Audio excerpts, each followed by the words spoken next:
tayo ay mag-u-turn. U-turn yung gagawin natin kasi maluwang naman yung daan. 4 na lane. Ang U-turn ginagamit yan sa pag maluluwang. Bawal mag-U-turn ng right. Ang U-turn laging papuntang left. Kasi tayo ay nasa Pilipinas. So ang ating manubela ay nasa left.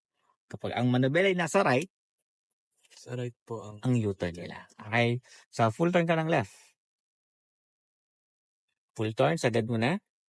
Ang kamay, sa labas lang, ang kamay. Huwag na ikot.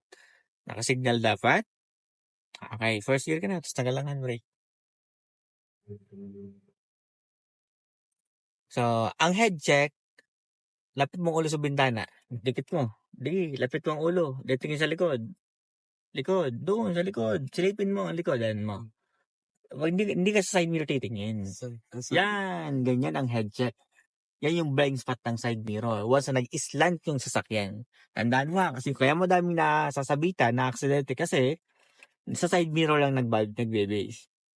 Once nag-islant yung sasakyan, head check na gagawin mo. Ang head check ng right, itong dalawang nasa likodan ko. Okay?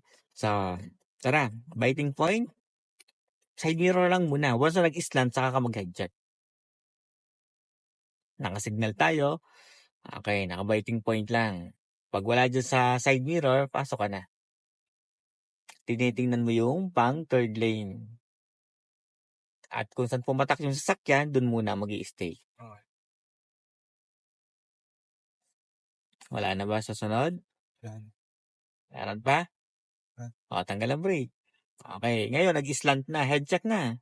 Yan, head check din dito sa right.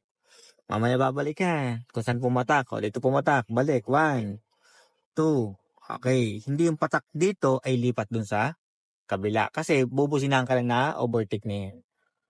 Kasi alam nila kung saan ka papatak. Dapat ang U-turn pa L, hindi pa C. Gets mo ba? Apo.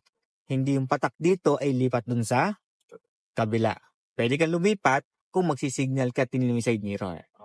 Kaya iisipin mo, dito pumatak, stay muna ako dito sa right. Dito sa pang fourth lane na to. May tanong ka sa U-turn? Tandaan mo yung head check. Yan ang napakalaga.